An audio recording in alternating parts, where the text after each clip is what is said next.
தொட்டதெல்லாம் தூள் பறக்குது மம்பட்டியா அட மம்பட்டியா. வணக்கம் அன்புடையர்களே, அலப்பற அம்பேர் வித் அருண் விஜய் நிகழ்ச்சிக்கு அன்போடு வரவேற்கிறோம். Presented by Arun Vijay, co present by எங்க கேமராமேன். என்னப்பா ரொம்ப சந்தோஷமா இருக்கு அப்படின்னு கேட்டீங்கன்னா, நீங்க கொடுக்கும் பேர் ஆதரவுனால தான் சொல்லிக்கிட்டு இன்னைக்கு மேட்ச் யாருக்குப்பா யாருப்பா ஜெயிக்க போறாங்க அப்படின்னு கேட்டீங்கன்னா சொல்றேன். அது முக்கியமா கடைசி மேட்ச்ல யாருப்பா ஜெயிப்பா அப்படின்னு கேட்டீங்கன்னா அதையும் சொல்றேன். ஃபர்ஸ்ட் மேட்சை தோத்துட்டு ஒரு இன்ச்சில், அதனால டேபிள்ல இருக்கும் நம்பர் 5 ரன் சொல்லக்கூடிய உளுந்தூர்பேட்டை உதயசூரியனுக்கும் ஃபஸ்ட்டு மேட்ச் எங்களுக்கு செட் ஆகலை, அதனால் டேபிளில் இருக்கிற 8வதுன்னு சொல்லக்கூடிய பார்த்தீங்கன்னா லட்சுமிபுரம் சூப்பர் ஜெயின்ஸ், அதாவது லக்னோ சூப்பர் ஜெயின்ஸுக்கும் தான் பார்த்தீங்கன்னா ஃபஸ்ட்டு மேட்ச். இதில் யாருப்பா ஜெயிக்க போகிறான்னு கேட்டிங்கன்னா, மேட்ச் நடக்க போது ஹைதராபாத்தில் ஹோம் கிரவுண்டு ஃபார் உதயசூரியன். அது மட்டும் இல்லாமல் பார்த்தீங்கன்னா ஓப்பனிங்கில் யார் வேணால் எதிரணியை பார்த்தீங்கன்னா போட போகிற ஒரு வெட்டு நான் தாங்க டிராவல்ஸ் ஹெட்டுன்னு சொல்லக்கூடிய ஹெட் இருக்கா அப்படி ஃபார்மில், நல்ல ஃபார்மில். மும்பைக்கு ஒரு ரோஹித் சர்மா, எஸ்ஆர்ஹெச்சுக்கு ஒரு அபிஷேக் சர்மா, அவர் திருப்பி ஃபார்முக்கு அவங்களுக்கு ஒரு பெரிய சந்தோஷம். எனக்கு இருக்குது பெரிய விஷயம், நான் தான் இஷான் கிஷன் கேப்டன் அப்படின்னு சொல்லக்கூடிய இஷான் கிஷன் 2 மேட்ச்லையுமே பார்த்தீங்கன்னா சூப்பர்பான பர்ஃபார்மன்ஸ் கொடுத்துருக்காரு. அது ஒரு பெரிய ப்ளஸ் ஃபார் பார்த்தீங்கன்னா எஸ்ஆர்ஹெச். அப்படியே எடுத்துக்கிட்டோன்னா அதிரடி மன்னன் கால்சன் இருக்கா அப்படி, அதுக்கப்புறம் அனிகேத் வர்மா இருக்கா அப்படி, இவங்கெல்லாம் பார்த்தீங்கன்னா ஒரு நல்ல ஒரு பேட்டிங் நாக்கில் சூப்பராக கொடுப்பாங்க. நிதிஷ்குமார் ரெட்டியும் பார்த்தீங்கன்னா ஒரு ஆல்ரவுண்ட் பர்ஃபார்மன்ஸ் கொடுக்கக்கூடிய ஆள் தான். இந்த மேட்ச்சில் கொடுக்குறா இல்லையான்னு பொறுத்திருந்து பார்ப்போம். போலிங்கு தான் பார்த்தீங்கன்னா இங்கே கொஞ்சம் பீதிகளை கிளப்புக்குது. ஹர்ஷத் பட்டேலாக இருக்கட்டும், அதுக்கப்புறம் பார்த்தீங்கன்னா நம்ம ஜெய்தேவ் உமன்கண்டா இருக்கட்டும், போலிங்கில் கொஞ்சம் சொதப்புறாங்களப்பா. அஷா தூபேவுமே பெருசாக ஜொலிக்கலையே அப்படின்லாம் கேட்டிங்கன்னா, ஆரோரா எப்படி ஆரோரா பாடுவாரா அப்படின்ற மாதிரிலாம் பார்த்தீங்கன்னா போலிங்கை பொறுத்த வரைக்கும் பெரிய கொஸ்டின் மார்க்காக இருக்குது. அதுதான் பார்த்தீங்கன்னா ஒரு பெரிய டிஸ்அட்வான்டேஜ் ஃபார் எஸ்ஆர்ஹெச். எனக்கு தெரிஞ்சு லக்னோவை பொறுத்த வரைக்கும் ஒரு பெரிய டிஸ்அட்வான்டேஜ் யாருன்னா அவங்க ஓனர் தான். பிளேயர்ஸ் எல்லாம் நீங்கள் மாற்றாதீங்க, ஓனரை மாற்றிடுங்க. ஒரு மேட்ச் தோற்றதுக்கே 1 மணி நேரம் பேசிக்கிட்டு இருக்கா அப்படி மனுஷன். அவருக்கு கிரிக்கெட் தெரியுமா தெரியலையா நமக்கு தெரியல.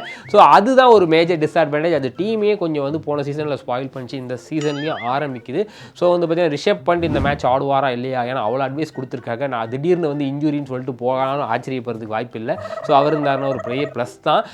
எதிரணிகளை மூஞ்சிகளிலே பூராம் போடக்கூடிய பூராம், அதுக்கப்புறம் பார்த்தீங்கன்னா வேர்ல்டு கப்பில் கால் வச்சதுலேருந்து ஒரு மேட்ச் கூட பெருசாக ஜொலிக்கலையேப்பா அப்படின்னு சொல்லக்கூடிய மிச்சில் மார்ஷ், அதுக்கப்புறம் மாக்ரம், இவங்கெல்லாம் பார்த்தீங்கன்னா ஒரு நல்ல டீமாக தான் இருக்காங்க பேட்டிங்கை பொறுத்த வரைக்கும். போலிங்லேயுமே பார்த்தீங்கன்னா அவங்களுக்கு முகமது சாமி இருக்காது. அது ஒரு பெரிய அட்வான்டேஜ் ஃபார் பார்த்தீங்கன்னா நம்ம எல்எஸ்ஜி. கானும் நோக்கியா அப்படின்னு சொல்லக்கூடிய ஆண்ட் நாட்ஜியா இருக்குது அப்படி. ஸோ போலிங்குமே கொஞ்சம் ஓரளவுக்கு ஓகே தான். சபாஸ் அகமது, முகேஷ் குமார் இவங்கெல்லாம் இருக்காங்க. ஸோ ஓவராலாக கம்பேரிசன் நம்ம போட்டு சொல்லுப்பா அப்படின்னு கேட்டிங்கன்னா டெஃபினட்டாக இந்த மேட்ச் எஸ்ஆர்ஹெச் தான் ஜெயிப்பாங்கன்னு எனக்கு தோணுது. ஏன்னா ஹோம் கிரவுண்ட் அட்வான்டேஜ் தாண்டி பார்த்தீங்கன்னா கம்பேரிட்டிவ்லி எல்எஸ்ஜி ஒரு டீமாகவே கொலாபரேட் ஆகிறதுக்கு கொஞ்சம் கஷ்டம் தான் படுறாங்க. எஸ்ஆர்ஹெச் அந்த விஷயத்தில் போலிங்கில் கொஞ்சம் சொதப்பினாலும் பேட்டிங்கில் ஸ்ட்ராங்காக இருக்காங்க. ஸோ பொறுத்து பார்ப்போம் ஹை ஸ்கோரிங் மேட்சாக இருக்குமோ அப்படின்னு இல்லையான்ட்டு. அப்படியே செகண்ட் மேட்சை எடுங்க, சிங்கம்பட்டி சூப்பர் கிங்ஸா இல்லை ராஜாபாளையம் ராயல்ஸா அப்படின்ற பார்த்தீங்கன்னா பெங்களூர் அணியா அப்படின்றத பார்த்தீங்கன்னா பார்ப்போம். டெஃபினெட்லி ஆர்சிபி தான் ஜெயிக்க போகுது. மேட்சுமே பெங்களூரில் தான். அப்படி இருந்து நீ என்ன ப்ரெடிக்ட் பண்ண போகிறேன்னு கேட்டிங்கன்னா கரெக்டு தான், எல்லாம் வாஸ்தவம் தான். இருந்தாலும் பார்த்தீங்கன்னா ஆயுஷ் மாத்ரேயோட நல்ல ஒரு பர்ஃபார்மன்ஸ் போன இன்னிங்ஸில் தூபே பேக் டு ஃபார்ம் கொடுத்ததாக இருக்கட்டும், அதுக்கப்புறம் நம்ம யார் போலிங்கில் ஓரளவுக்கு நல்லா நடுவில் டைட் பண்ண நூர் அகமதாக இருக்கட்டும், அதுக்கப்புறம் ஹென்ரி தேவையான நேரத்தில் விக்கெட் எடுத்தார். அதுக்கப்புறம் இந்த மாதிரியான கன்ஸ்ட்ரைன்ஸ் எல்லாம் வச்சு பார்க்கும்போது இது ஒரு பக்கம் இருந்தாலும் உப்பில்லா கூலிட்டாலும் முன்பதே அமிர்தமாகும் சொல்லிட்டு விசுவாசமாக ஆர்சிபிக்கு ஆடிட்டு இருக்கக்கூடிய ஓப்பனிங் பேட்ஸ்மென்ஸ் சால்ட்டும், அதுக்கப்புறம் கிங் கோலியும் பிரைம் ஃபார்மில் இருக்காங்க. அப்படியே இந்த பக்கம் ஓப்பனிங் எடுத்திங்கன்னா சஞ்சு சாம்சன் பார்த்தீங்கன்னா சிங்கிள் டிஜிட்டுக்கு மேலே 2 மேட்ச்லையுமே எடுக்கலை. ஏதோ ஓடிபி நம்பர் கூட நீ அடித்த ஸ்கோரோட அதிகமாக வரும்பா, ஆனால் நீ என்னப்பா இப்படி ஆடிக்கிட்டு இருக்கன்ற மாதிரி வேர்ல்டு கப்பில் ஆடின இன்னிங்ஸ் எங்கேயா கொண்டு வாயா அப்படின்ற மாதிரி பார்த்தீங்கன்னா சிஎஸ்கே ஃபேன்ஸ் தான் தவிச்சிக்கிட்டு இருக்காங்க.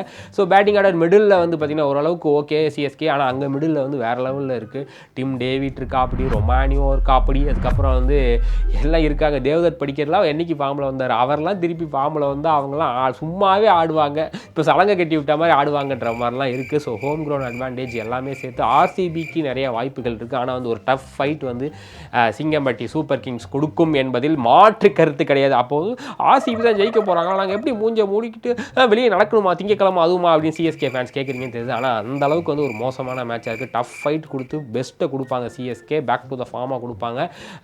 கார்த்திக் சர்மா, பிரசாந்த் வீர்லாம் பார்த்திங்கன்னா திருப்பி நாங்கள் அடித்தோங்க சையத் முஸ்டாக் ட்ரோஃபிலாம், அந்த ஃபார்மேட்லாம் பர்ஃபார்மன்ஸ்லாம் இந்த மேட்ச்சில் கொடுக்குறோன்னு பார்த்தீங்கன்னா கொடுத்தாலாம் செம்மையாக இருக்கும் மேட்ச்னு சொல்லிக்கிட்டு இந்த வீடியோ உங்களுக்கு பிடிச்சிருந்தா லைக் பண்ணுங்கள், ஷேர் பண்ணுங்கள், கமெண்ட் பண்ணுங்கள். மறக்காமல் நம்ம பரிதாபங்களை சப்ஸ்கிரைப் பண்ணுங்கள் சொல்லி விடைபெறுகிறோம். நன்றி, வணக்கம்.